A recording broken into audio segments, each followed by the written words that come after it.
Sobrang ganda nito mga person nila. Sinabi na sa loob. Ayan o. Bongga.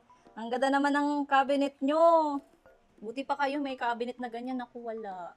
Finally, meron na ring wardrobe, cabinet yung mga fur babies ko, mga person. Tignan nyo naman, oh. Ang ganda, ang aesthetic, tignan, di ba? Ayan siya.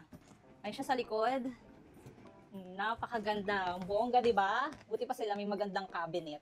So, ayan, nagustuhan ko to kasi meron siyang closet. Ayan, tamad kasi ako magtupi ng mga damit nila. Kaya ayan, hanger-hanger na lang. Itong hanger di kasama. Yung size nito pala is 54 cm, 1 closet, tapos 3 drawer. Magnetic yung kanyang yung kanyang lock. Ayan, may magnet siya, magnetic lock siya. Lahat yan. Ang dali lang i-assemble nito mga person. Hindi mo na kailangan ng manual. May manual siyang kasama pero hindi mo na kakailanganin pa kasi nakabuo na siya. Patong-patungin mo na lang. Ayan. Ang kinagandaan pa nito is meron siyang gulong. Meron ding stopper yung gulong niya. Di ba ang ganito?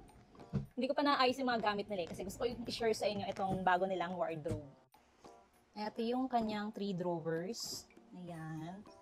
Napaka-aesthetic. Perfect to sa mga team puti and team kahoy. Ayan. Ang ganda, di ba?